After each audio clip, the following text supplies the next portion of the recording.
litakuja ni neno la unabii wako. Amen. Amen. Amen. Amen. Bwana asifiwe. Ainuliwe Bwana. Reka nsabe, wacha niombe, niba hari umuntu urimo hano, kama kuna mtu yuko hapa wakurikiye amateraniro yacu yo kuri TV1 nimugoroba, aliyefuata kusanyiko letu la jioni TV1, barimo yuko, Imana ibahe umugisha. Mungu awabariki. Reka mbaze niba hari umuntu urimo ufite message na muhaye. Acha niulize kama kuna mtu ana ujumbe nilimpatia jana kwenye TV. Umuntu navuganye nawe ndi kuri TV1. Mtu ambaye niliongea naye nikiwa kwenye TV.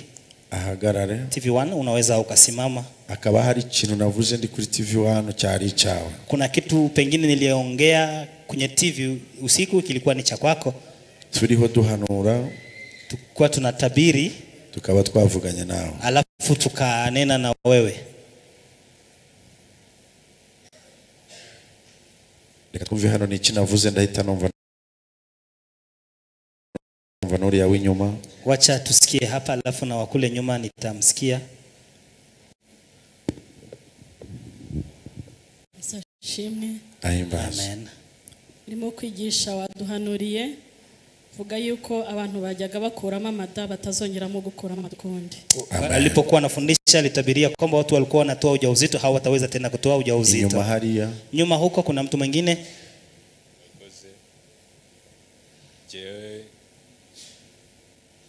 Jewe icyo numvishemo nuko ndi umuntu uzirikiwe ku musozi. Nyagasani aravuga ati wazengurutse inshuro nyinshi, igihe kirageze ngo uva aho hantu. Yeye alisikia kwamba kuna mtu alikuwa anazunguka kwenye mlima fulani, lakini Bwana ametoa hataweza kuzunguka muda mrefu. Amen. Amen. Kadukomere Imana mashi. Tumchapie Mungu makofi na vigelegele.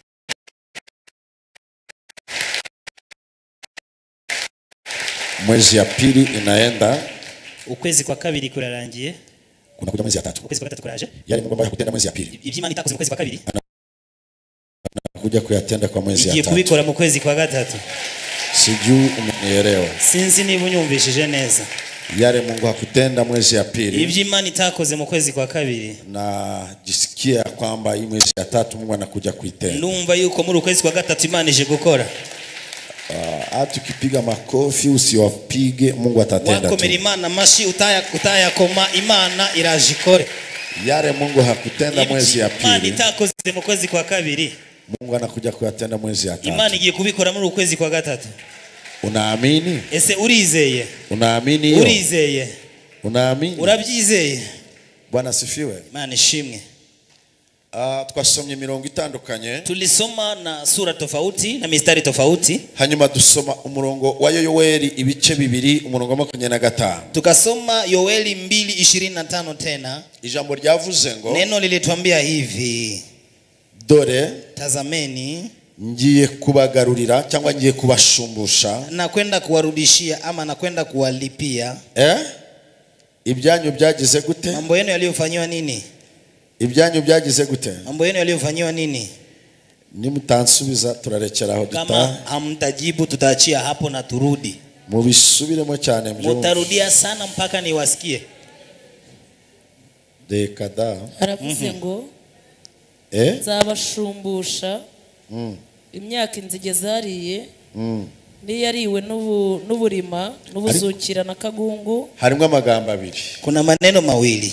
Harimo ikintu cyo kuribwa, kuna kitu cha kuliwa, n'ikintu cyo kugarurirwa, na kitu cha kurudishiwa. Nibyo cyangwa ndabeshya? Ni kweli ama ninadanganya? Weka mwalimu yongera riso. Mwalimu atusomee mara nyingine.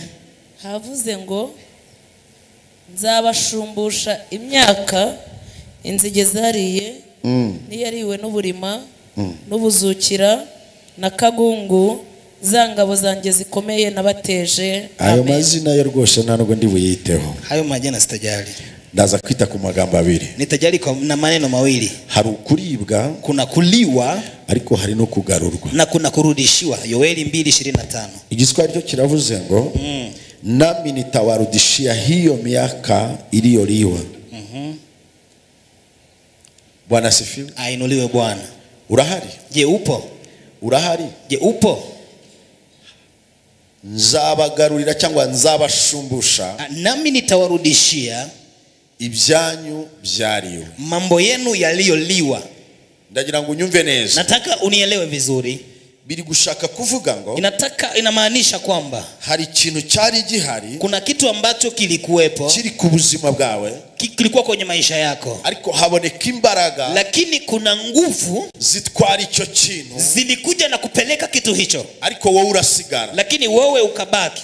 Nubwo wasigaye, hata kama ulibaki, ariko hari ikintu wari ufite mu biganza byawe, lakini kuna kitu ulikuwa nacho vitanga vya mikono yako, kandi cyari gifite igisobanuro, na tena kilikuwa na samani, ariko izo mbaraga zije, lakini nguvu hizo zilipokuja, wowe nizagukoraho, wewe hazijakugusa, ariko zirya ibyawe, bali zikakula mambo yako, zitwara ibyawe, zikachukua mambo yako. Kwezi kwa gatatu rero, mwezi huu wa 3 sasa, hari imbaraga zindi zije, kuna nguvu zingine zinakuja, hari imbaraga zindi zije, kuna uweza mwingine unaokuja. kandi nyirazo aravuze ngo, tena mwenyeji wa nguvu anasema hivi, ni wewe ngiye kukugarurira, ninakuja kukurudishia, ngiye kugusumbusha, kuja kukurudishia imyaka yawe, miaka yako, ibyawe, vitu vyako, ntabwo ari iby'abandi, sio vitu vya watu wengine, ilikuwa ni vitu yake, byari ibintu bye, lakini ariko iyo pepi kabeba, ayo madaimo narabifatira, uwo muchawa kabeba, uwo muroza narabifatira, na mbingu zinajua, kandi ijuru rabizi kama hiyo vitu ilikuwa ya kwake, ibyo bintu byari ibyawe, hata vimekuliwa, nuko byariwe, lakini vilikuwa vyako, ariko byari ibyawe, ilikuwa mambo yako, byari ibintu byawe. Sasa mbingu zimeshuka, none ijuru riramanutse, ijuru riramanutse, mbingu zimeshuka,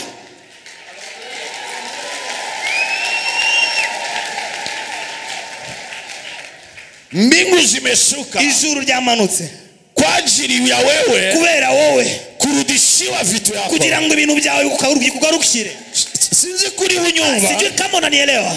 ndagira ngo nunyumvire mu mubiri, nataka usinisikie katika ulimwengu wa mwili, unyumvire mu mwuka, bali uingie katika ulimwengu wa roho. Icyakabiri, kitu cha pili, ni wite ku muntu mwicara, usijali neiba wako, kuko nari mwiranga muntu yawe, maana yeye hapatikani kwenye identity yako, kandi byawe biribwa ntiyaraha, tena mambo yako lipoliwa hakuwepo. noneho rero wowe, sasa wewe ni wowe ugiye kwirwanaho, ni wewe unakwenda kujipigania, wakira ubuhanuzi, utapokea unabii huyu, kuko iri jambo, kwa maana neno hili liri kurenga, hali linavuka, iliwe lirarenga, liko linavuka, likinjira hano, na kuingia sehemu, hari ibintu byawe, hali kunapatikana vitu vyako, hari byarariwe, vilikuwa vimeliwa, ariko Uwiteka aravuze ngo, lakini Bwana anasema hivi, ntabwo iri ijambo ry'umuhanuzi, sio neno la nabii, ahubwo ni message umuhanuzi ari gutanga, bali ni message nabii anatoa, ntabwo ari ijambo ryanjye, sio neno lako, ahubwo ni message, bali ni ujumbe yawe, ya wako, Imana iri kuncisha, Bwana anapitishia ndani mwangu, Bwana yawe, Mungu wako.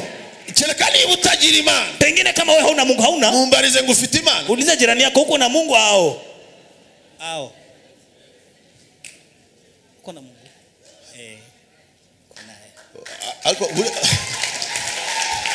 mumbarize ngo ufite Imana, muulize jirani yako, uko na Mungu au online, mumbarize ngo ufite Imana online. Je, tuko na Mungu ama vipi? cyangwa ubaze umutima wawe ngo mbese dufite Imana, ama uulize moyo wako, je una Mungu? none Imana yawe, sasa Mungu wako yule yule ntabwo ari njyewe, sio mimi, ahubwo mfate nk'intumwa, bali unichukue kama mtume Imana ikoresheje ngo wakire injao, mimi ni messenger Mungu ananitumia nikupokee mambo yako. ubwayo iravuze ngo, yeye mwenyewe anasema hivi, dore, tazama,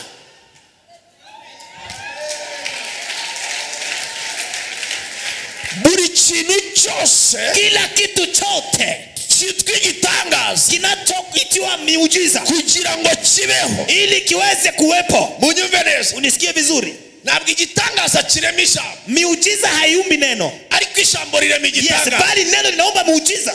igitangaza ni kirema ijambo, muujiza hauwezi kuumba neno, ariko ijambo rirema igitangaza, bali neno linaumba miujiza. Nani ananielewa? hawasikia, hamuelewi. Mchungaji, rudilia kidogo. ningekombu ni wewe kwenu, lakini kuko vita. Vita iko Kinshasa, iko Goma. Bwana asifiwe, ainuliwe. igitangaza, muujiza ntabwo kirema ijambo, hauwezi ukaumba neno, ariko ijambo, bali neno rirema igitangaza, linaumba miujiza.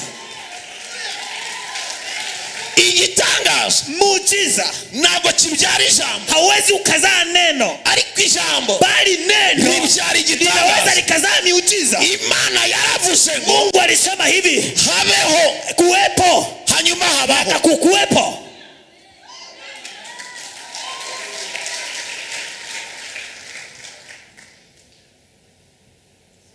Daimon Pepo ntabwo atinya igitanga, haogopi miujiza, ariko atinya ijambo. bali anaogopa neno. Come on prophet.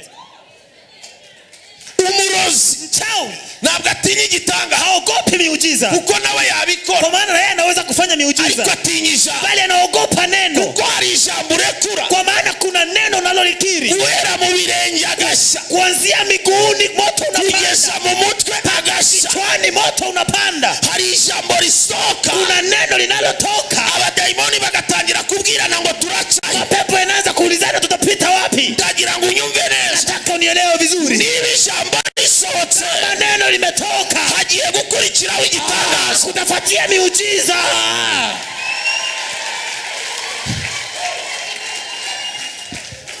Lakini nani waroga kutoamini? Ninde wabaroze kutizera? Niba ijambo risohotse, Kama neno limetoka, hagiye gukurikiraho igitangaza. kutafuatia miujiza. Mungu wako Imana yawe anaongea hivi, iravuze ngo mimi mwenyewe njyewe ubwanjye naenda rudisha ngiye kugarura mambo yako, ibintu byawe, baraka yako, imigisha yawe, watoto yako, abana bawe, harusi yako, urugo rwawe, pesa yako, amafaranga yawe, kila kitu, buri kimwe cyose kuwa cha cyari kwako cyawe kikanyakuriwa, nyuma kikanyagwa. mimi naenda rudishia Kugarurira. sasa. Hasigaye igitanga. Sasa kuna baki muujiza. Hili ilikuwa ni neno. Ikibazo mwe mufite, Tatizo mnalokuwa nalo, nizera igitangaza kuruta ijambo. munaamini sana miujiza kuliko neno.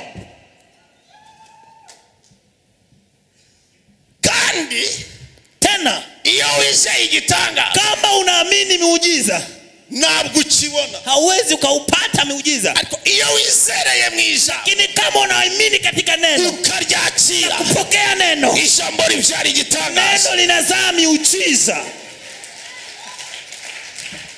Sigera Eri akamwambia nani Marina Ana, Eli abwira Ana, mwanangu, mwana wanje, uende nyumbani, taha mu rugo rwawe, kila ambacho umekuja kuomba Mungu, icyo waje gusaba Imana, Mungu akupee. Imana irakiguhaye.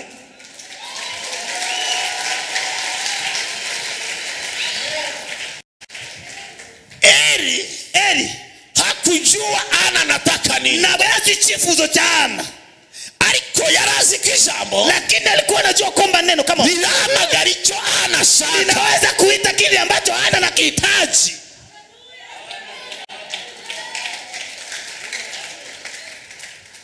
uzi impamvu uri hano mu rusengero? Unajua sababu gani uko hapa kanisani?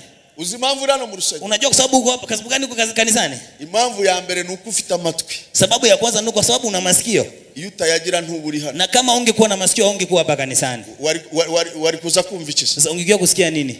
Ariko kuko ufite amatwi. Lakini kwa sababu una masikio, waje umekuja.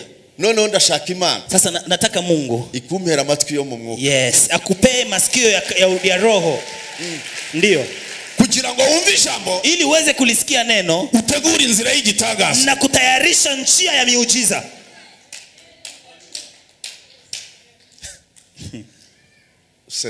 Sasa nitatafsiri namna gani haya?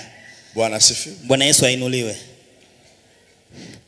Ijambo, neno libyara igitanga, linazaa miujiza. Ariko igitanga, lakini miujiza kibyara intambara, inazaa vita.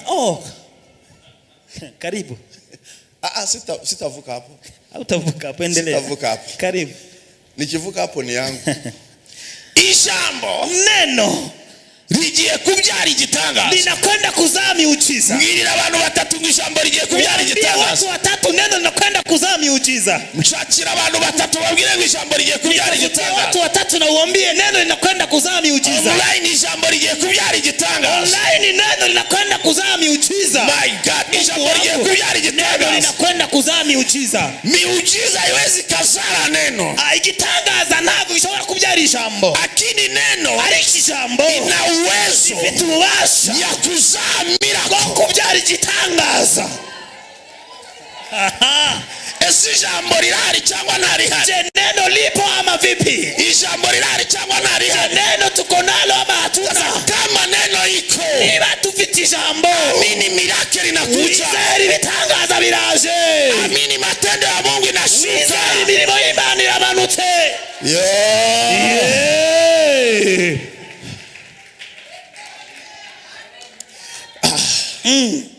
Umuntu naba narigeze nsengera, mtu ambaye naweza kuwa niliwahi kumuombea, atabyara kabya, alikuwa hazai na akapata uzao, yabanje kwakira ijambo, alianza kupokea neno, nyuma y'ijambo yakira umwana, baada ya neno akapokea mtoto. Umwana nicyo gitangaza, mtoto ndio miujiza. ndagira ngo unyumve nona, nataka unielewe sasa hivi. kama hujamini neno, niba utarizera ijambo, utapokea miujiza, ushobora kwakira igitangaza.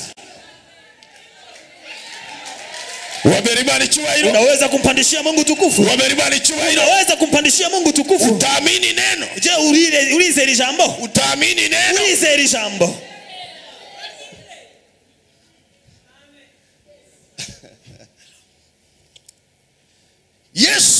Yesu anyuze ku giti cy'umutini, alipopita kwenye mti wa matunda, arakibwira ngo ndakuvumye, akamwambia wewe mti nakulaani, uume ukauke.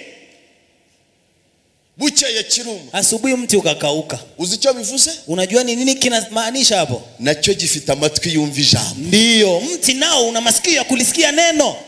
Nacyo gifite amatwi yumva ijambo. Mti pia una masikio ya kulisikia neno. Na ukaamini, kandi igiti kirizera, hanyuma gikora ibyo cyabwiwe, gikora icyo cyategetswe. Yego. Wale maamuru yako wakapata. Ndio. Neno, ijambo. Bwana asifiwe. Ainuliwe Bwana. Ijambo, neno, ntabwo ryababaza, ntabwo igitangaza cyababaza umutima wawe. Miujiza haiwezi kuumiza moyo wako, ariko ijambo, lakini neno ryausatura, linaweza kupasua, ugahinduka ibisataguri na kuwa vipande vipande. Usicheze na neno, usakinisha ijambo.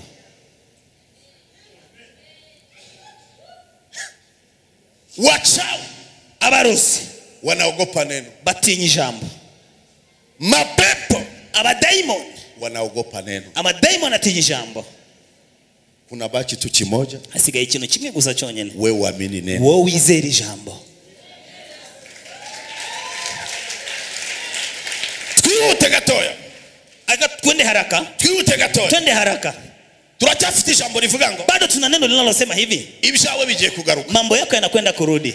Niba wewe nacho watakaje, kama wewe haujapoteza chochote, twihorere, tuache. Twebwe dufite icyo twatakaje, sisi tuna yale tuliyoyapoteza. Ngiye kujyana n'abantu bafite icyo batakaje, inakwenda kupembea na watu waliopoteza kitu fulani, abantu badafite icyo batakaje, watu wasiokuwa na kitu walichokipoteza, abantu badafite icyo batwawe, watu wasiokuwa na kitu walinyang'anywa. Ukwezi si ukwao, mwezi huu sio kwao, ariko abantu bafite icyo batwawe, lakini watu wanaokuwa na kitu ambacho walinyang'anywa, ndabahamagara kuri iki gicaniro ku kwezi, ninawaita kwenye madhabahu haya mwezi huu, sababu kuna upako werako hara mavuta itarudisha ya kwao, aje kugarura ibyao.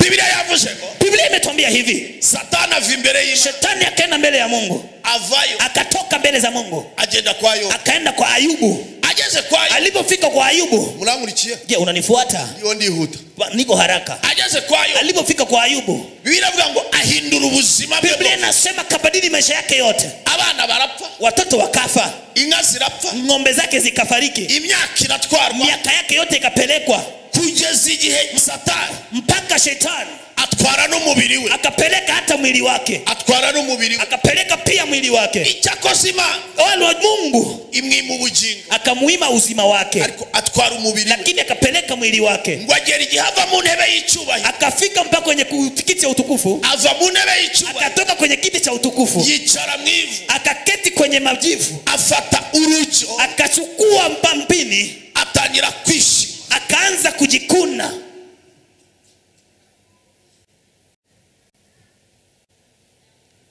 ava mu ntebe y'icyubahiro, akatoka kwenye kiti cha heshima,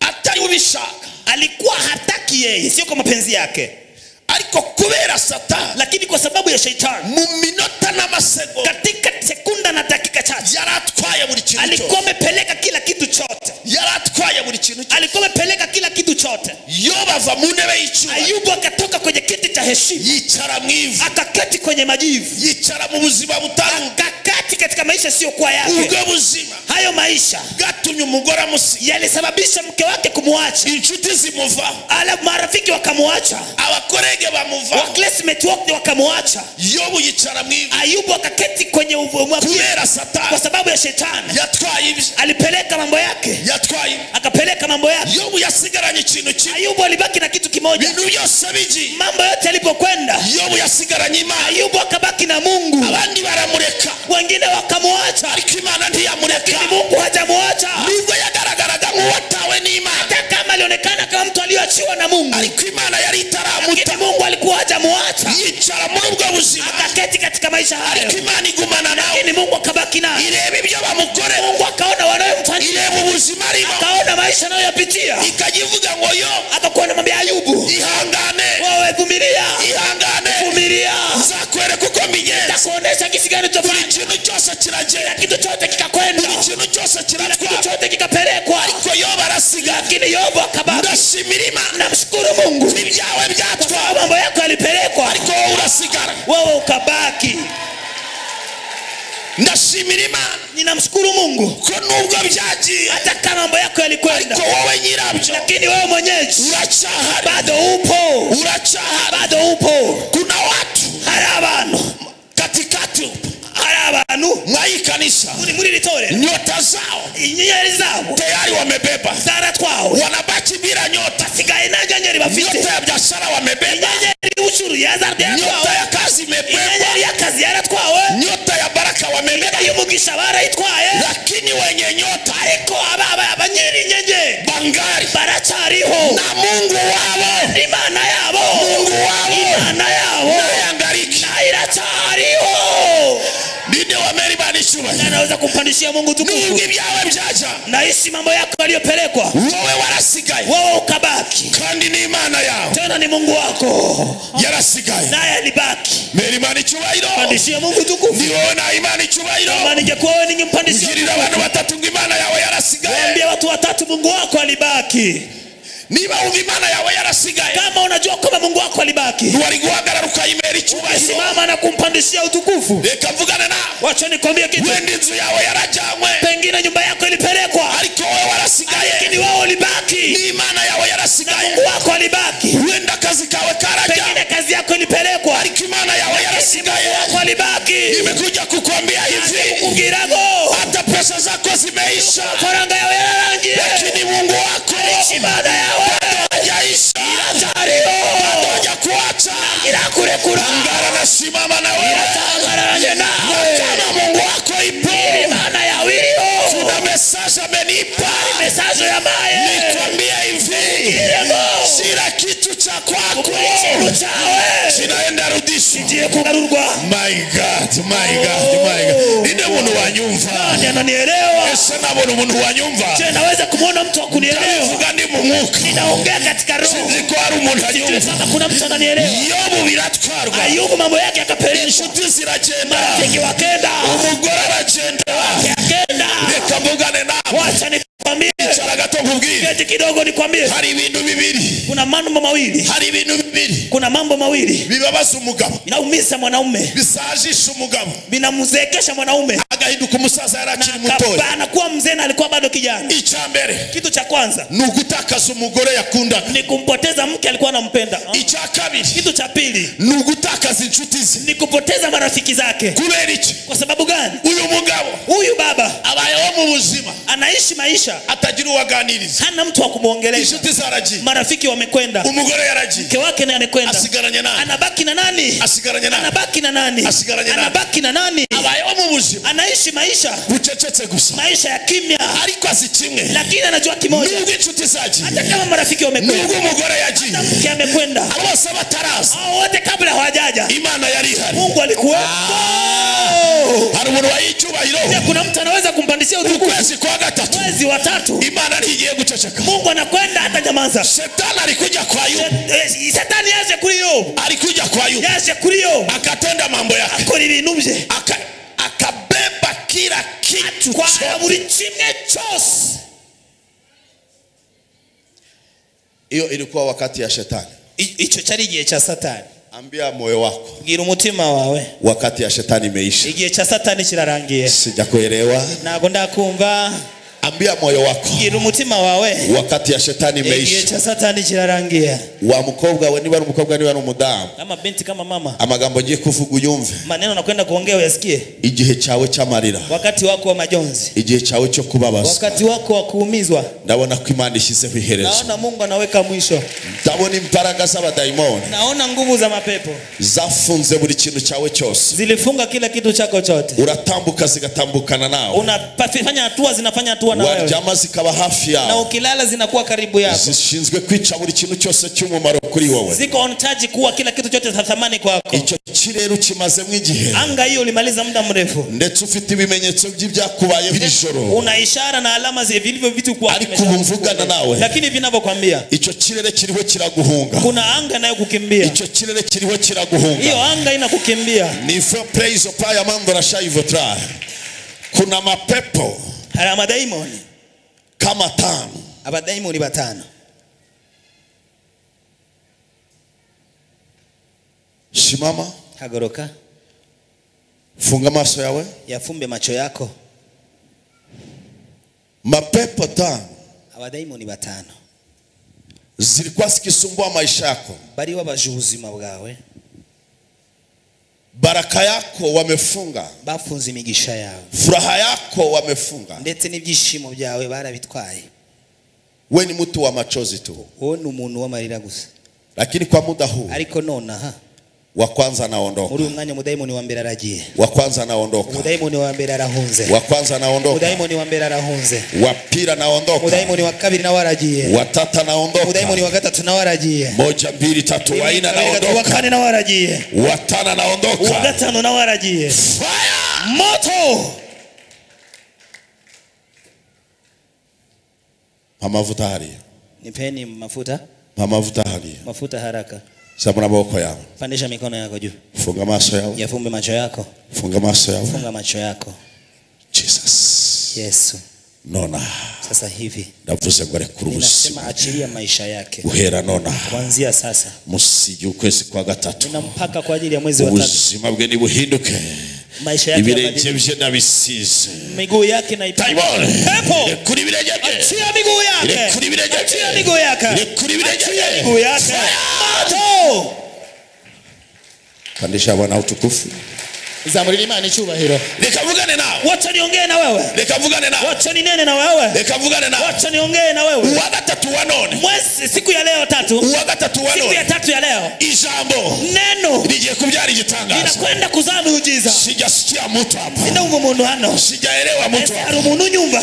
Yo, Ayubu, bintu byose biratwarwa, mambo yake yote yakapelekwa, ibintu byose biratwarwa. mambo yake yote yakapelekwa. Umugabo ava mu ntebe y'icyubahiro, Mwanaume akatoka kwenye kiti cha heshima, aramanuka yicara mu ntebe y'amarira. teremka kwenye kiti cha majonzi. Ndashaka guhanurira ubuzima bw'umuntu hano Tabirie maisha ya mtu hapa, bwari bwarakuwe mu ntebe y'icyubahiro, yalikuwa yameondolewa kwenye kiti cha heshima, bwari bwaravuye hejuru, yalitoka juu, buramanuka bwicara hasi, teremka na kuanguka chini, buramanuka bwicara hasi. teremka na kufika chini. Ubwo buzima Hayo maisha bugiye gusubira mu ntebe yabwo. nakwenda kurudi kwenye kiti Ni cha fope irashaivuta. Nani ambaye amelisikia hapa? ndio nyumba.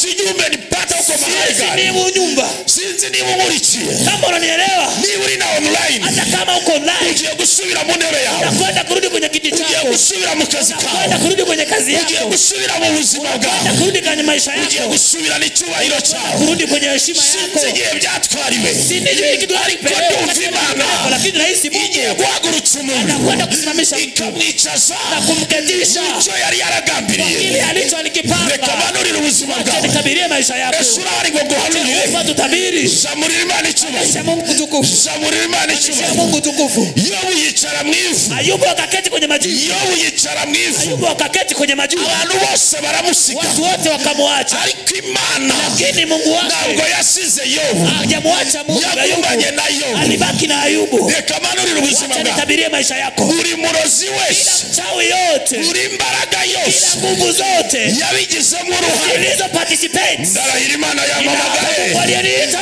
igiye kunanirwa, watashindwa, amateka agiye kwisubiramo. na historia inakwenda Yesu asifiwe wa mugabo. Bwana Yesu asifiwe mwanaume. Tambuka wihutana. Njoo hapa haraka. Ndabizi kuba baya maguru tambuka wihuta. Kwamba unaumia miguu njoo. Ukuri kuvari uri hurakira. Kama kisu natoka Zamurima na maboko yako. Ndishia Mungu tukufu. Zamurima na maboko yako. Ndishia Mungu tukufu. Funga macho yako. Yafunge macho yako. Mbonyi Imana. Ninaona Mungu. Ifunga umwobo. Anafunga chimo. Imana irambwira ngo wari umwobo wo gushingurwamo. Mungu ananiambia ilikuwa ni shimo ya kuzikiwa kwako. Imana irambwira ngo yimanye ubuzima bwawe. Mungu anasema na protect maisha yako. Yongera iminsi yawe yo kubaho. Tena na kuongezea siku zako za kuishi. Ndabona itsinda ry'abarozi bane. Ninaona group ya wachawi wanne. Cyatwaye buri kintu cyawe cyose. Walipeleka kila kitu chako chote. N'umubiri wawe waratwawe. Na mwili wako ukapeleka. Ariko mvugana nawe. Lakini vinavyoongea na wewe. Mungu wa mbingu na nchi. Imana yaremye isi n'ijuru. Mungu wa mbingu na nchi. Imana yaremye isi n'ijuru. Anakuja kufungua maisha yako. Kufungua ubuzima bwawe. Ali warafungura ubuzima bwawe. Mungu anafungua maisha yako. Amagufa yawe arakomeye. Kuva yako inakaa. Umubiri wawe urabohotse. Mwili wako unafunguliwa. Ibyawe biragaruwe. Yako yanarudishwa. Ibyawe biragaruwe. Yako yanarudishwa. Fungura macho yako. Fungua macho yako. Fungura macho yako. Yafungue macho yako. Fungura macho yako. Yafungue macho yako. Imana icyubahiro. Pandishie Mungu tukufu. Tangira sasa gukora muvumo. Anza kufanya movement. Niwibuke ibya kera. Usikumbuke ya zamani. Niwibuke ibya kera. Tugende hano. Twende hapa. Twihuta. Haraka. Ntabwo nshaka kucumbagira. Nataki wewe. Nashaka kugenda gusa.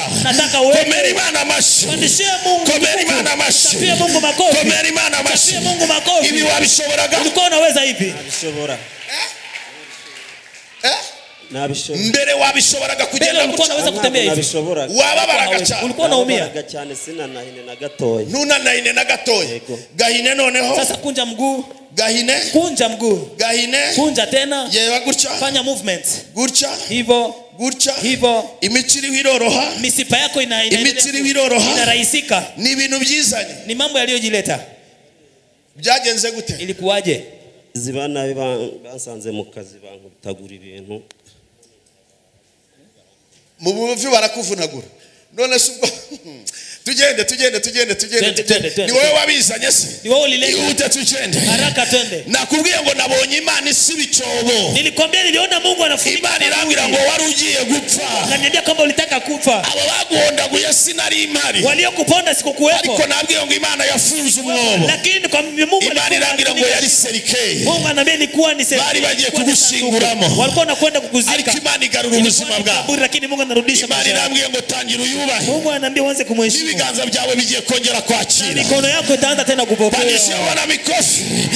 Ese wakomera Imana mashimeshi. Unaweza kumtapia Mungu makofi. Wakomera Imana mashimeshi. Unaweza kumtapia Mungu makofi. Ndumva umuntu. Ninaishi mtu. Satani yatwaye amashuri. Satani alipeleka masomo yake. Yatwaye amashuri. Alipeleka masomo yake. Warize. Umesoma. Ariko ugeze hagati biratakara. Lakini katikati ukapoteza. Ubuzima burananira. Maisha yakashindikana. Janga kukomeza amashuri yawe. Ikakataa kama utendelesha shule. Imana igaruye amashuri yawe. Mungu anarudisha shule lako. Uwo muntu. Mungu tu huyo. Na hagarare yakira ikirere cye cy'amashuri. Apokea anga yake ya shule. Ntabwo ari mwese. Sio ninyi nyote. Ni umuntu wari ufite amashuri. Mtu alikuwa na shule. Akapoteza anga ya masomo. Nyuma takazikirere cy'amashuri. Akapoteza anga ya masomo. Takazikirere cy'amashuri. Nimeambiwa na Mungu. Ngiwe n'Imana ngo. Nyota ya kusoma inarudi. Ikirere cyo kwiga kiragarutse. Nyota ya masomo inarudi. Inyenyeri y'amashuri iragarutse. Pokea hiyo mama. Achira iyo nyenyeri. Pokea. Achira. Pokea. Achira.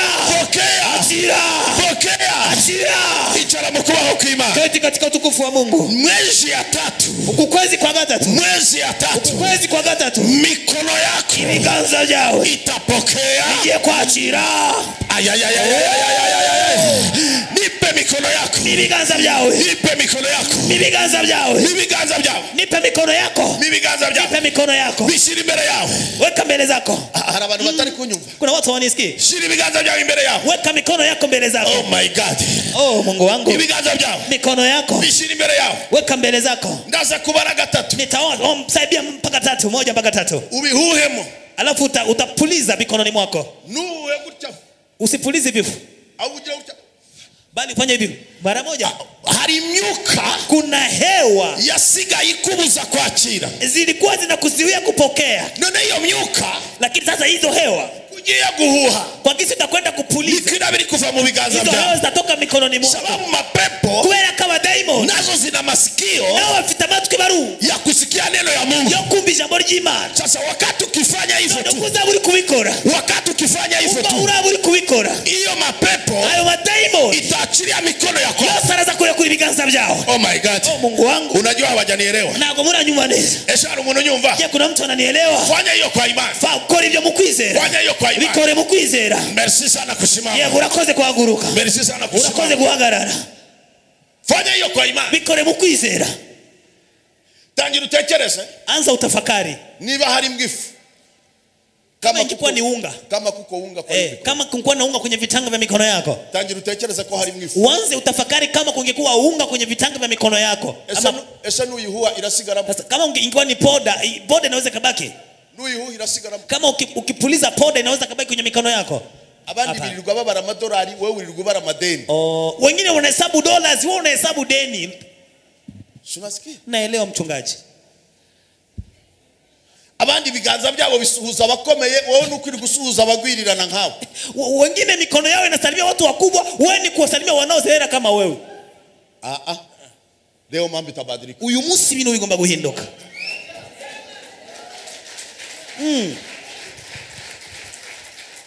Unaamini neno? Je, urize ijambo?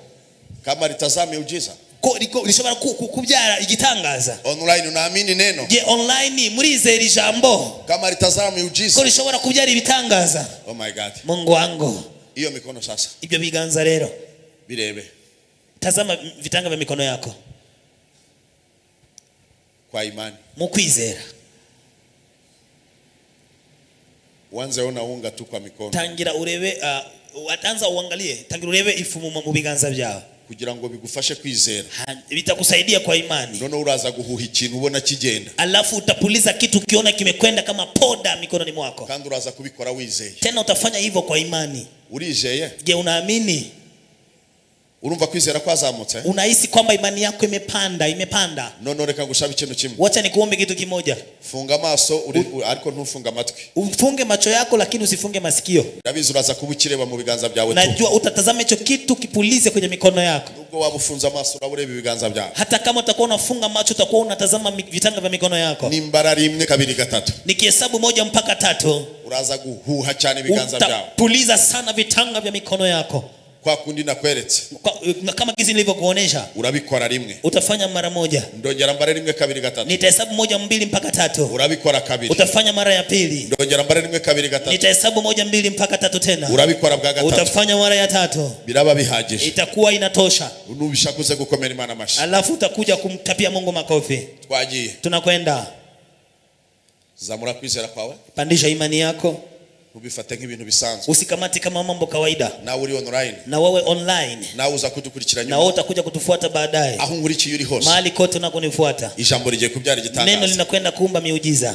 Ikintu ugiye gukora mu biganza byawe. Kitu nakwenda kufanya mikononi mwako. Kigiye kuba. Kinakwenda kufanyika. Nuhuhe biganza byawe. Kama utakapopuliza vitanga vya mikono yako. Urabuhusha inyatsi mu biganza byawe. Utakuwa unafukuza na kupuliza mikosi kwenye mikono yako. Urabuhusha imbaraga yakubujije kwakira. Utakuwa unapuliza nguvu ilikuwa inakuzuia wewe kupokea. Kwezi kwa gatatu. Mwezi huu wa 3. Ibiganza byawe bigomba kwakira. Mikono yako inatakiwa kupokea. Amen. Uziko hari umuntu tukiri guhuza amaso. Kuna mtu ambaye tunaendelea kuangaliana. Kandi navuze ngo wafunga maso. Tena nilisema wafunge macho. Mungu wangu. Mama 1 2 3. 1 2 3. Ni jina la Yesu. Katika jina la Yesu. Komeza utujaho. Endelea ukitulia hapo. Komeza utujaho. Endelea ukitulia hapo. Nta gitangaje ku munota wa gatatu, nta gitangaje mubonye abantu batangiye kwitura hasi. Hakuna muujiza kuona watu wanaanza kuanguka kwa turu ya 3 kwa twagiye 1 2 3. 1 2 3. Jesus, Dore wa mbere yaguye hari. Wa kwanza ameanguka kule nyuma. Jesus. Yesu. Kuko daimoni. Kwa sababu pepo azibiganza. Anajua mikono. Azikubyicaramo. Anajua kukaa kwenye mikono. Akajya yirukana ikintu cyose cy'umugisha. Na kufukuza kila kitu chote cha baraka. Satani yicaye kwa Ayubu. Shetani alifika kwa Ayubu. Ibintu byose biragenda. Mambo yote yakenda.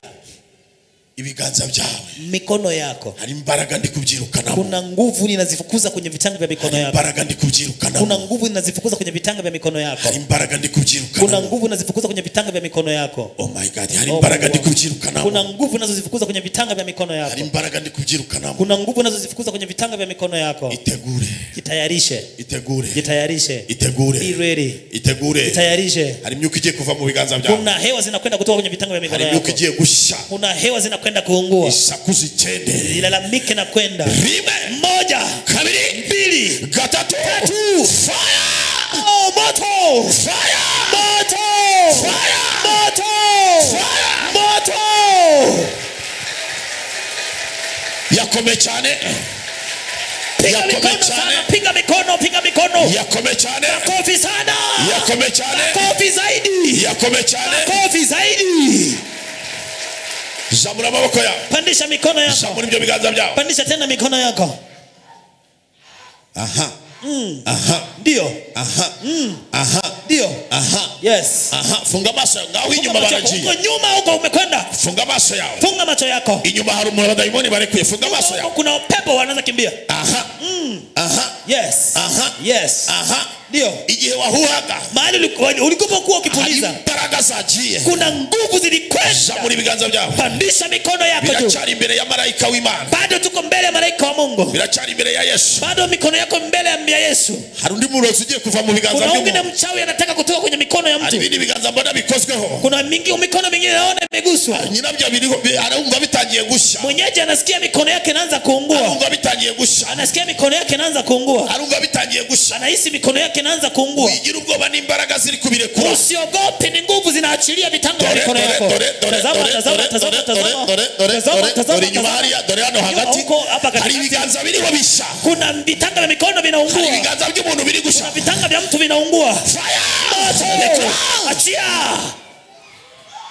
hari ibiganza by'umuntu biri gusha, zama vitanga vya mtu vinaungua. hari ibiganza by'umuntu biri gusha, Moja, vitanga vya mtu vinaungua. nimesikia upako wa moto, Umbisha mavuta y'umuriro, nimesikia upako wa umbisha moto, mavuta y'umuriro. kuna mikono ambayo imerungura, Hari ibiganza by'umuntu biri kugusha, kuna mikono ya mtu ambayo hari imerungura, ibiganza by'umuntu bitangiye gusha. wewe usiogope, Nutinye, usiogope, nutinye, usiogope, nutinye, usiogope, nutinye, usiogope, nutinye. kuna mapepo Hari abadayimoni zilikuwa zimekaa kwa hiyo mikono ya kwako, yari yicaye mu biganza byawe, afu zimetoka, ariko none harasohotse, afu zimetoka, aya none harasohotse, afu zimetoka, none harasohotse. nawe umurikiye uri hanze, Nawe unanifuata ukiwa nje ya nchi, ibiganza byawe biriho birashanura, mikono yako inaungua sasa hivi. ndumva ibiganza biri muri Kenya biri kubohoka, Kuna joto mikononi mwako inaondoka. ndumva ibiganza biri muri Tanzania biri kubohoka, Vitanga vya mikono Tanzania, TZ na ndumva Kenya ibiganza biri Canada biri kubohoka, vinafunguliwa. Kuna vitanga Canada vinafunguliwa. ndumva ibiganza biri Amerika biri kubohoka, Kuna mikono USA inafunguliwa. ndumva ibiganza biri Belgique biri kubohoka, Ninahisi vitanga vya mikono Ubelgiji ndumva vinafunguliwa. ibiganza biri Sweden biri kubohoka, Ninahisi vitanga Sweden vinafunguliwa. hari ibiganza biri mu Butaliyani biri kubohoka, Kuna mikono Utaliana inafunguliwa. muri aka kanya hamanutse amavuta azenguruka isi, Sasa hivi kuna upako unazunguka dunia. hari ibiganza byicaye muri banki none habiri Kuna kubohoka, mikono benki sasa hivi inafunguliwa. kumeshuka upako zaidi ya upako, Hari mavuta ari hejuru y'amavuta manutse none. kumeshuka upako zaidi ya Hari upako, mavuta ari hejuru y'amavuta manutse Samuri ibiganza byawe none. gusa. Pandisha mikono yako juu. bitangiye gusha, Unaanza kuungua. simama tafadhali, Haguruka ndakwingiza. samuri ibiganza byawe gusa, Pandisha mikono yako. nimesikia upako kama moto, Bisha mavuta ameze nk'umuriro. nasikia upako kama moto, Duma mavuta ameze nk'umuriro. hari ibiganza bitangiye gusha, Kuna mikono inaanza kupata joto. hari ibiganza bitangiye gusha, Kuna mikono inaanza kupata joto. sababu kuna mapepo Kubera ko hari abadayimoni ari kuva mu biganza bye, anaanza kutoka kwenye mikono yako.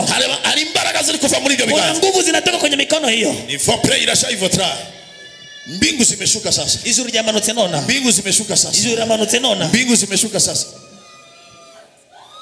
mbingu zimeshuka sasa, Ijuru ryamanutse nona. mbingu zimeshuka Ijuru sasa, ryamanutse nona. mbingu zimeshuka Ijuru sasa, ryamanutse nona. ibiganza byawe Mikono yako ukwezi kwa gatatu, mwezi huu wa 3, ndakubwiza ukuri, ninakwambia kweli, bigiye kwakira, inakwenda kupokea. uyu kwezi kwa gatatu Mwezi huu wa 3 utaona miujiza ya Bwana, unaanza kuona ibitangaza by'Imana. utaona miujiza ya Bwana, Unaona ibitangaza by'Imana. na wewe ambao umekaa South Africa, Nao wicaye muri South Africa. South Africa, South Africa. nimesikia upako ya Mungu Nawe hapa, muri Afrika y'Epfo ndumva kuba nimesikia kw'Imana upako ya onga. Mungu hapa, Ndumva kuba kw'Imana onga. kuna mtu ambaye amenifuata, Hari umuntu unkurikira.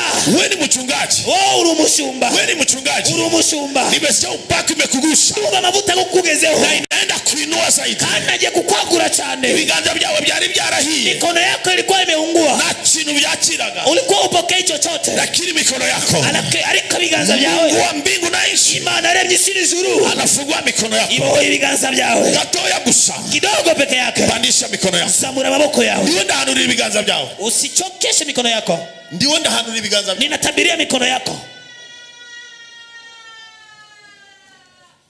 ndiwe ndahanura ibiganza byawe ninatabiria mikono yako ndarahira Imana yampamagara ninaapa Mungu aliyenivana hari ibiganza bigiye kubara amadolari amen kuna mikono inaenda kuhesabu dollars hari ibiganza bigiye kubara amanyarwanda menshi mikono inaenda kuhesabu manyarwanda mengi hari ibiganza bigiye gusuhuza abakomeye kuna mikono inaenda kuheshimu watu wakubwa ndabona ibiganza bigiye gusuhuza abamilionia naona mikono inaenda kuwasabai kuwasalimu wa milionea ndabona ibiganza bigiye gusuhuza abamilionia naona mikono inaenda kuwasalimu wa bilionea my God Mungu wangu ndabona ibiganza bigiye gusuhuza abazungu ninaona mikono inaenda kuwasalimu wazungu kandi bizaba ari iby'umugisha tena itakuwa ni wazungu wa baraka ikiganza cyawe kino kirahabwa umugisha mikono yako inabarikiwa zamura ikiganza cyawe pandisha mikono yako sijui uko wapi sinza unuherere ikiganza cyawe kino kirahabwa umugisha mkono wako unabarikiwa ikiganza cyawe kino kirahabwa mkono umugisha wako unabarikiwa hari kintu Imana iri gushyira mu kiganza cyawe Mungu anaweka mikononi mwako sijui mahali lako ni ariko ndi guhanura ikiganza cyawe natabiria mkono wako kiganza cyawe mwezi wa 3 mwezi kwa gatatu inaenda pokea miujiza ije kwakira ibitangaza inaenda pokea miujiza kwakira ibitangaza inaenda pokea miujiza kwakira ibitangaza ewe pepo wewe daimoni achilia mkono wako rekura ukuboko kwe ewe pepo wewe daimoni achilia mkono wako rekura ukuboko kwe ewe mchawi wewe murozi we achilia mkono wako rekura ukuboko kwe na kuamuru katika jina la Yesu mwizina rya Yesu achilia mkono wako rekura ukuboko kwe na kuamuru katika jina la Yesu mwizina rya Yesu toka kwa mkono wako soka mu biganza bye toka kwa mkono wako soka mu biganza bye upako inaenda pokea upako uko kuboko inaenda pokea upako maboko je kwakira mabuta my God nimesikia upako kwa mikono yako ibitangaza mu biganza byawe funga macho yako funga macho yawe ndumva igitangaza mu biganza byawe ninaishi miujiza kwenye mikono yako unagira ngo mbigenze gute unataka nifanyaje ndumva igitangaza mu biganza byawe ninaishi miujiza kwenye mikono yako ndumva igitangaza mu biganza byawe ninaishi miujiza kwenye mikono yako funga macho yawe yafumbe macho yako ibiganza byawe mikono yako byari bimaranye iminsi impapuro z'amadeni yalikuwa na mapepa za deni ariko ndumva Imana imbwira ngo ikuyemo izo mpapuro lakini nasikia Mungu ananiambia naondoa pepa hizo Imana iteretsemo amasheke Mungu anaweka cheke Imana iteretsemo amasheke Mungu anakupea cheke ndabona abantu bakira amasheke y'amadolari watu wanapokea cheke za dollars ndabona abantu bakira amasheke y'amamiliyoni watu wanapokea cheke ya mamilioni ndabona abantu bakira amasheke y'amafaranga menshi watu wanapokea cheke ya pesa nyingi hari umuntu Imana ikoreye igitangaza mtu ambaye Mungu anamfanyia miujiza icyo gitangaza cy'amafaranga hiyo miujiza ya pesa mbonye agisanga muri beka ninaona nikimkuta bika hari igitangaza Imana igiye kuguhera muri beka na miujiza Mungu anaenda kufanyia bika tafadhali pandisha mikono yako na kuingiza za muri biganza byawe pandisha mikono yako za muri biganza byawe hejuru ikiganza cyawe mkono wako ikiganza cyawe mkono wako kimebarikiwa ukoko kwa ubwisha mikono yako imebarikiwa sana iha umugisha yes za muri biganza uretse gukoma amashiza muri biganza byawe usipige makofi pandisha mikono yako juu il faut prier irashaje votre chore inemo taki dore ko tugiye kwakira ibintu bikomeye mbona tunakwenda kupokea mambo makubwa ko tugiye kwakira ibintu bikomeye mbona tunakwenda kupokea mambo makubwa ndumva Imana imbwira ngo ikiganza na hisi Mungu ananiambia eti kitanga cha mkono igihaye umugisha my hand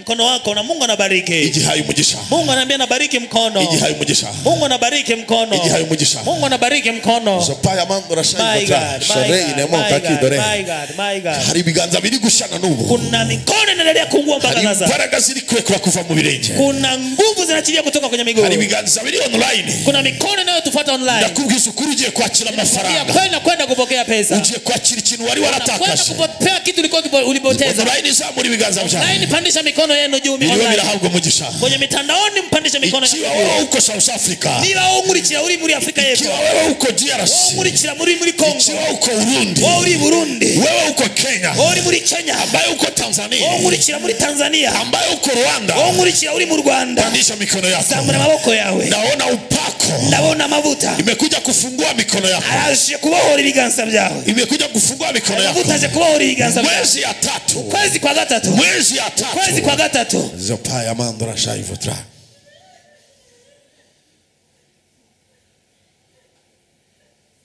za muri biganza byawe pandisha mikono yako juu gatoya kidogo gatoya kidogo ufunga amaso yako. Fumua macho yako. Buri kintu cyose wumvise mu biganza byawe. Kila kitu chote ulichokisikia kwenye mikono yako. Buri kintu cyose wumvise mu mubiri wawe. Kila kitu chote ulichokisikia ndani kwenye mwili wako. Kwari ugusurwa n'amavuta. Ilikuwa ni visit ya upako. Niba wanumvise icyokere. Na kama ulihisi joto. Niba wanumvise isereri. Na kama ulihisi kizunguzungu. Buri kintu cyose wumvise turi muri kino cyane. Kila kitu chote ulichokisikia tulipokuwa katika muda huu. Kwari ugusurwa n'amavuta. Ilikuwa ni kutembelewa kwa upako.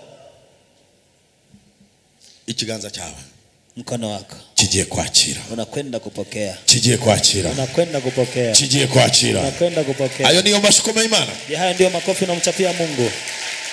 Ayo niyo mashikome y'Imana. Je, hayo ndio makofi unamchapia Mungu? Ayo niyo mashikome y'Imana. Hayo ndio makofi unamchapia Mungu. Haleluya. Haleluya. Tunga ibiganza byawe hano. Nyosha mikono yako hapa. Tunga ibiganza byawe hano. Nyosha mikono yako hapa. Tunga ibiganza byawe hano. Nyosha mikono yako hapa. Tafadhali fanya hiyo kama huna wivu. Ndakwinginze bikore niba ntasharu ufite. Kama huna wivu. Niba ntasharu ufite. Ubifanye. Ubikore.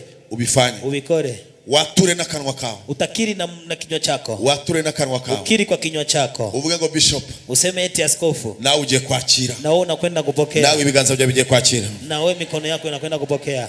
Ntago muri kubivuga neza. Hamjasema vizuri. Vuga amadolari. Sema dollars. Vuga umugisha. Sema baraka. Vuga amavuta. Sema upako. Vuga amavuta. Sema upako. Vuga amavuta. Sema upako. Vuga amavuta. Sema upako. Ndayakiriye mu izina rya Yesu. Nimepokea katika jina la Yesu. Bwana asifiwe. Amen. Bwana asifiwe. Amen. Bwana asifiwe. Bwana Yesu ainuliwe. Urabizi? Unajua? Urabizi? Unajua? Niba waruri muri aya mavuta. Kama ulikuwa katika upako huu. Niba ugira ubwenge mu buryo bw'umwuka. Na ukikuwa na akili katika ulimwengu wa roho. Mkono wako huo. Mkono wako huo. Uweke amo sadaka. Ushira mituro. Muri ico kiganza cyawe ushire mituro. Uyitie hapa. Hanyuma ushire muri iki kibo kiri hano. Juu ya mikono yako. Kubera ikiganza cyawe. Ntubikore ubikinisha. Usifanye kama mchezo. Fanya mbio mbio. Bikore vuba. Kuko ikiganza cyawe. Kwa sababu kwa ajili ya mkono wako. Ukwezi kwa gatatu. Mwezi huu wa 3. Nzakubona uhagaze hano. Nitakuona hapo ukishukuru. Nutanaza. Na kama hutakuja. Ariko aho uzaburi. Mahali utakapokuwa. Uzavuga ikiri jambo ryavuze. Utasema kitu ambacho neno. Iri jambo rigiye kubyara igitangaza. Neno nakwenda kuzaa muujiza. Nabonye ibiganza hano. Niliona mikono hapa. Ibiganza hano. Niliona mikono hapa. No hirya no hino. Huku na kule. Kama ukata kwa mitandao. Niba udukurikira online. Hari ubushobozi ufite bwa kohereza ituro ryawe. Kuna uwezo unaokuwa nao unaweza kutuma sadaka yako. Kubw'ikiganza cyawe. Kwa ajili ya mkono wako. Kumurozi yagufungishije ikiganza. Kwa sababu mchawi alikufunga kwa mkono. Yafunze ikiganza cyawe. Alifunga mkono wako. Kuko yari yabitambiye. Kwa sababu alikuwa alitoa sacrifice. Atwara inyenyeri yawe. Akapeleka nyota yako. Sasa nawe bikore. No, sasa na wewe fanya hivyo. Nawe bikore. Fanya hivyo. Utaona muujiza wa Bwana. Uraza kuona igitangaza cy'Imana. Hari biganza nabonye hano. Kuna mikono niliyoiona hapa. Bimaziye na kintu byakira. Imefanya muda mrefu bila kupokea chochote. Ko bigiye kwakira. Lakini mikono hiyo inakwenda kupokea. Ukwezi kwa gatatu. Mwezi huu wa 3. Mugiye kwakira ibintu bitandukanye. Unakwenda kupokea mambo tofauti. Mugiye kwakira ibintu bitandukanye. Unakwenda kupokea mambo tofauti. Kile ambacho unakuja kupanda. Buri kimwe cyose uje kubiba. Ndio kitu utavuna. Nicho ngicho uzasarura. Icho uri kubiba. Icho unachokipanda. Nicho uzasarura. Nicho utakachokivuna. Ukwezi kwa gatatu. Mwezi huu wa 3. Ukine nako. Usicheze na mwezi huu. Ndumva imbaraga z'Imana. Inaishi nguvu za Mungu. Zigiye gufungura ibiganza by'umuntu. Kwenda kufungua mikono ya mtu fulani. Nabonye kwishyurwa kwa madeni. Niliona madeni kulipiwa. Harerimana yampamagara. Ninaapa Mungu aliyeniita. Ugiye kwishyura ideni ryari rikomeye. Unakwenda kulipa deni kubwa sana. Ugiye kwishyura ideni ryari rikomeye. Unakwenda kulipa deni lililokuwa kubwa. Icya kabiri. Kitu cha pili. Na ugiye kwishyurwa ideni ryawe. Wewe unakwenda kulipa. Hari abantu mwari mufite amadeni aha. Unakwenda kulipiwa. Kuna watu walikuwa na madeni. Bari baranze kuyabishura. Walikuwa wanakataa kuwalipa. Imana igiye kuyabishurira. Mungu anakwenda kuwalipisha. Imana igiye kuyabishuriza. Mungu anakwenda kuwalipishia. My God. Mungu wangu. Iyo ni moshi yawe. Sasa hiyo ndo makofi yako unamchapia Mungu.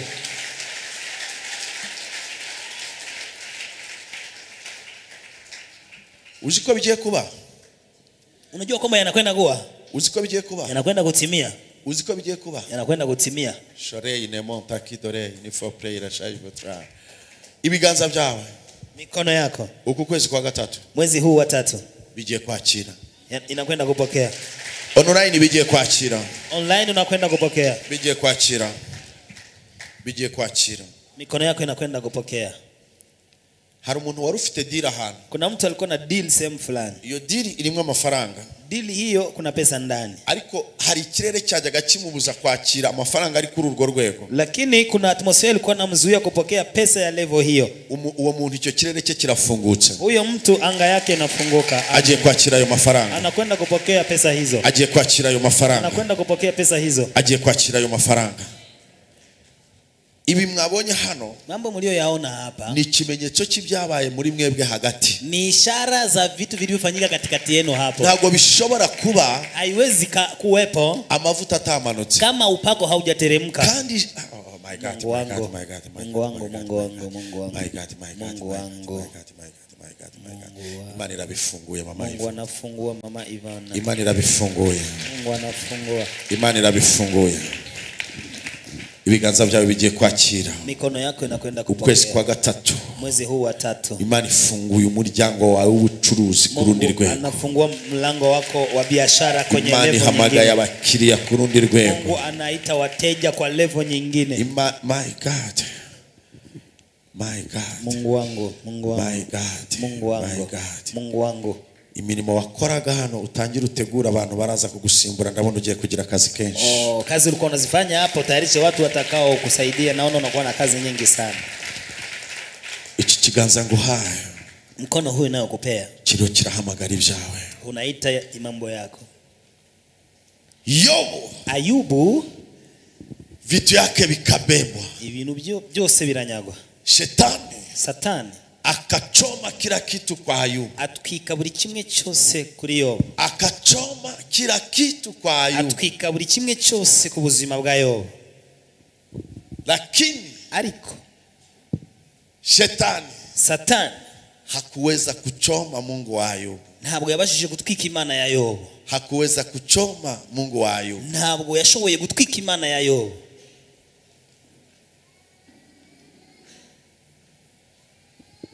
Bwana sifiwe. Ainuliwe Bwana. Yes ashimwe. Bakwitane. Jina lako nani? Irene Musanabagana. Irene Musanabagana. Wewe umvise kuvuze? Wewe uriyumvise? Wewe unajisikia kitu unavyoongea? Irene Musanabagana. Ulisema nini? Irene Musanabaganwa. Musanabaganwa. Iryo zina ni iryande? Musanabaganwa ni izina ryande? Niryanjye. Niryanjye. Muri familia ahandi riri ni he? Katika familia nani ni mwingine na jina hilo? Ni shangazi wanjye uryitwa. Ni aunti wake. Ni shangazi wanjye uryitwa. Ni aunti wake anaitwa hiyo. Kubera iki wahuje izina na shangazi wako? Kwa nini jina lako ulikishikana shangazi? Mbizi nasanze ariko banyita. Ntabwo nzi impamvu nasanze ariko banyita. Shangazi wawe ari he? Shangazi yako yuko wapi? Ari mu Mutara. Ari mu Mutara. Yuko Mutara. Arakijijwe? Anaokoka? Yego. Najahura nawe? Naweza nikakutana naye. Ubuzima bwawe, maisha yako. Imana Mungu irihira bwambura imbaraga zari zibuboshye. Ananyanganya nguvu zilizokuwa zinafunga maisha yako. Ubuzima bwawe, maisha yako, ukumpagaze iruhande rwawe. Kama gisi ninavyosimama upande wako, ndabona intambara. Ninaona vita. Ndabona intambara. Naona vita iri kuba kubw'ubuzima bwawe, vinavyofanyika kwa ajili ya maisha yako. Hari kintu Satani yashyize hejuru yawe. Kuna kitu ambacho shetani aliweka juu yako. Igihe cyose ushatse kuzamuka ngo urenge urwego, icyo kintu kiragukubita ukongera. Muda wote unataka kupanda na kuvuka level fulani, icyo kitu kinakupiga na kurudisha chini. Ibyo ni kuvugura byumva? Unaelewa nawe ongea? Yego. Ndio. Ni for praise of paya mandora shaivo trash ine montakidore. Ijoro ryawe, usiku wako ririmo imbaraga zikomeye. Kuna nguvu kubwa. Hari imbaraga zigusura mu ijoro. Kuna nguvu zinazokutembelea usiku. Ukagira inzozi mbi na ukapata dreams mbaya, ndoto mbaya. Ndio. Wavuze nkabyumva Musana. Yego. Izo mbaraga, hizo nguvu zifite umugambi mubi mu nda yawe. Zina mpango mbaya ndani ya tumbo lako. Yego. Ndio. Mbonye zifite umugambi wo kukuririza mu nda yawe. Ninaona zina mpango wa kulilisha kupitia tumbo lako. Sivyo ndi kuvuga uri kubyumva? Unaelewa? Ndimo kubyumva. Yego. Urimo kubyumva? Yego. Hari ibyo nari gushaka kuvuga, ariko ugerageze unyumve. Kuna vitu hauwezi kusikia lakini Izo unisikie. mbaraga. Nguvu hizo Zafashe buri kintu cyose cy'umugisha mu biganza byawe. zilishika kila kitu chote cha baraka kwenye mikono yako, Ziratwara. zikapeleka. Ibyo mvuga uri kubyumva? Yego, Unaelewa? cyane. Kandi ibyo ni ukuri. Tena Yego. ni kweli. Igihe wazaga hano, Pindi ulipokuja hapa, waje uri kuririra Imana ulikuja ukimlilia Mungu. ngo Imana ize kuvugana nawe. Mungu anene na wewe. Hallelujah. Hallelujah. Amen. Tabiri. Ibyo mvuze ni ukuri cyangwa ntabwo ari ukuri? Nawe ongea ni Niko kweli Mungu. byagenze. Ni kweli. Niko byagenze. Ni kweli. Tumchapie Mungu makofi bandu. Dore nubwo mutayakoma Hata Imana kama izamutabara. Mungu Amen. atamsaidia. Mana ndagushimye kubw'imirimo yawe mwisema. Bandugu. Ahantu utuye Mahali unakoishi, haruguru yaho juu yake hatuye umurozi. kuna mchawi anaishi hapo juu ya kwako, upande wa kwako. Mtaa mwingine. Huo murozi. Huyo mchawi Ntabwo yishimira ubuzima bwawe. hafurahie maisha yako. Ariko Uwiteka Lakini Bwana agiye kurangiza iyo ntambara. anakwenda kumaliza vita hiyo. Hallelujah. Mana ndagushimye. Mana ndagushimye kubasha kundengera. Uko niho mvugana nawe. Hivi ninavyonena na wewe, Ndabona hari ibintu bisoka mu mubiri wawe bimeze nk'imyotsi. ninaona vitu vinatoka kwenye mwili wako kama mioshi. Imana ikambwira ngo hari ububabare iri bikura mu mubiri wawe. Mungu ananiambia kuna maumivu anayaondoa ndani ya mwili wako. Kuko Satani yaragiye kukubabariza mu mubiri birenze uko bifite Kwa no. sababu Shetani anataka kuumiza kupitia mwili kuzaidi ya kisi unavyotafakari. Ariko Uwiteka Lakini Bwana ndabona anjana inyuma mu bisekuru byawe. naona ananipeleka nyuma huko kwa generations zilizopita kwa maisha yako. Nabonayo ibicaniro bikubita inshako ziwanyu. Ninaona madhabahu yanayopiga ndoa za kwenu. Yego. Yes. Ibyo bintu urabizi? Je, unajua hayo? Ndio. Muri familia yao. Katika jamii yako. Hari imbaraga zirwanya urushako. Katika familia yako kuna nguvu zinapiga vita ndoa. Bivuze ngo umuntu w'iwanyu yakubaka ariko kandi umuntu w'iwanyu yase. Ni kusema kwamba mtu wako anaweza kujenga tena na anaweza kubomoa. Kandi umuntu w'iwanyu yabaho nta rushako bikenda. Tena mtu wako anaweza kuishi bila ndoa na maisha yakiendelea. Ibyo bintu mvuze urabizi cyangwa nabyo? Ndabizi cyane. Unajua moja, unajua sana. Ubizi wiki. Unajua nini? Iwacu mpereye kuri papa wambyaye cyangwa kuri sogokuru wanjye, sogokuru ubyara papa yarashatse babyara abana babiri ariyo papa wanjye na shangazi. Arapfa. Nyokuru ashaka undi mugabo nyine. Papa wanjye arashaka abyara abana babiri ari njyewe na musaza wanjye na warapfa. Kwa mama wanjye ntago bajya bashaka. Ihangane ndiho gikaze niyo bashatse bapfusha abagabo. Kwa papa nabo nuko bamwe abenshi ntibabyara, ubyaye benshi abyara abana babiri.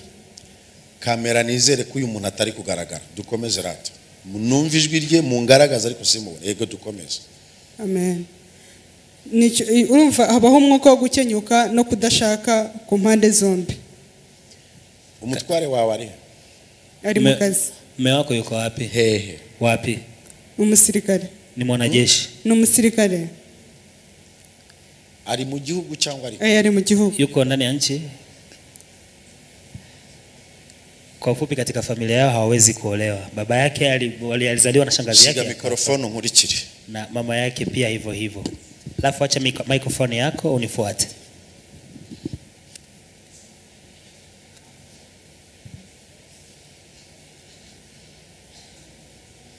Mama mafuta, zamura maboko yako. Nipeeni mafuta, pandisha mikono yako juu, funga macho yako. Ni jina la Yesu. Katika jina la Yesu. Ewe taimo. Wewe pepo. Nona. Sasa hivi. Ndavuze ngo rekura ubuzima bwe. Ndavuze ngo rekura ubuzima bwe. Nasema achia maisha. Ndavuze ngo rekura ubuzima bwe. Nasema achia maisha yake. Rimwe. Moja. Kabiri. Mbili. Gatatu. Tatu. Ndavuze ngo rekura ubuzima bwe. Nasema achia maisha yake. Mama tuza gato. Tulia kidogo mama. Shore inemonta kidore tuza gato. Ni for pray rashai votra. Zopa ya mambo rashai votra. Ewe daimon. Wewe pepo. Ndavuze ngo rekura ubuzima bwe. Ninasema achilia maisha yake. Ndavuze ngo rekura ubuzima bwe. Ninasema achilia maisha yake. Ndavuze ngo rekura ubuzima bwe. Ninasema achilia maisha yake. Jesus. Yesu. Jesus. Yesu.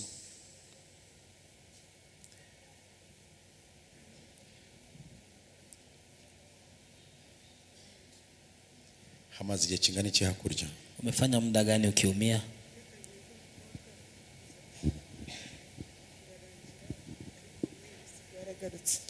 Muri iminsi byaragarutse. Kashize nk'amezi 6. Ntabwo bizongera. Miezi 6 bari bagiye kukubaga. Ungekufanyia operation. Ugahita ugwa kuri iyo seta. Na ungefia kwenye kitanda cha operation. Icho kivuye mu nzira. Lakini hiyo natoka njiani.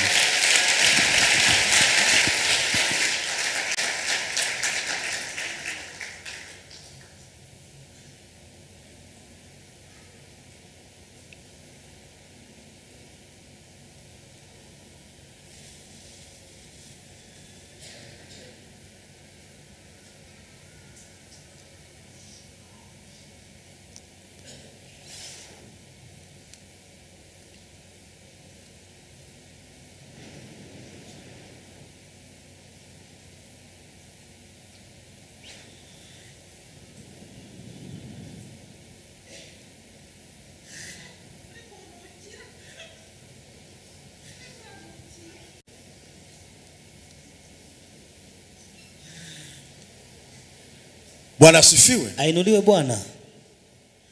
Harakabaho amavuta. Upako uendelee. Harakabaho amavuta. Upako uishi milele.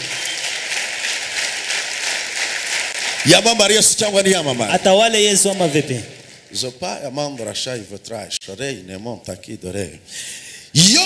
Ayubu ava mu ntebe y'icyubahiro, akatoka kwenye kiti cha heshima, yicara mu ntebe y'igisuzuguriro, akaketi kwenye kiti cha madharau kubera imbaraga za Satani, kwa sababu ya nguvu za shetani. Ariko reka manurira ubuzima bwawe. Lakini wacha nitabirie maisha yako. Uku kwezi kwa gatatu, mwezi huu wa 3, kwicaye muri Yobu, kuna keti katika Ayubu 42 umurongo wa 10 mstari wa 10. Somera mwana. Tusome.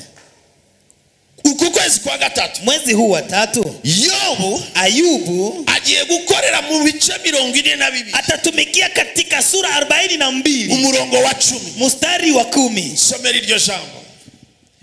Zumu hari umuntu uri kubabara munda, ushireho ifoto yawe, ndashaka kugusengera. Ufite ikibazo cyo munda. Kwenye Zumu kuna mtu anaumia tumboni, utaweka picha yako, nitakuja kukuombea. Hariho nuriho ufite ikibazo cyo mu mugongo. Kuna mwingine kwenye Zumu unatufuata, una tatizo kwenye mgongo online. Ushireho ifoto yawe, ndashaka kugusengera. Utaweka picha yako, nataka kukuombea. Hariho nundi wagerageje ibintu by'ubucuruzi ariko birashya byose. Kuna mwingine alijaribu mambo ya business, biashara, lakini yote yakaungua. Ndashaka kugusengera. Nataka na wewe pia kukuombea. Zopa ya mando rashai votra shore inemonta kidore. Twagiye mwari. Yobu 42 umurongo wa 10 aravuze ngo Yobu agisabira bagenzi be. Mwari bivuge cyane. Yobu agisabira bagenzi be. Aha. Uwiteka irakaramwunamura. Akigira? Agisabira bagenzi be. Uwiteka irakwaramwunamura. Aha. Amukiza ibyago bye. Oyada. Niko kuri? Ego. Nibyo uri gusoma? Ndio. Agira ate? Amukiza ibyago bye. Namwe nibyo muri gusoma? Ndio.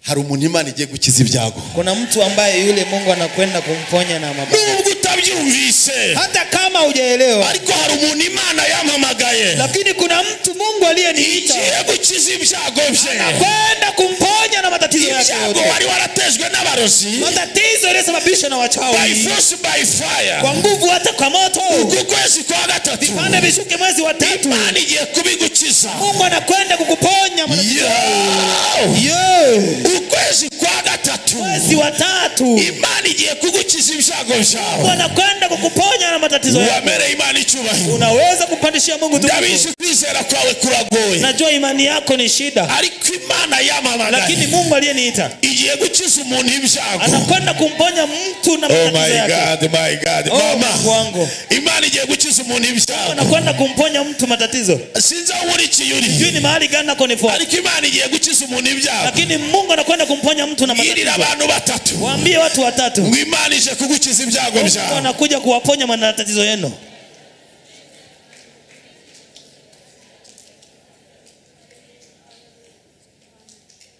Zopa ya mandora shaivotra shore inemonta kidore. Amarira ya Yobu. Machozi ya Ayubu. Bari bazi ko atarangira. Walikuwa wanadhani kwamba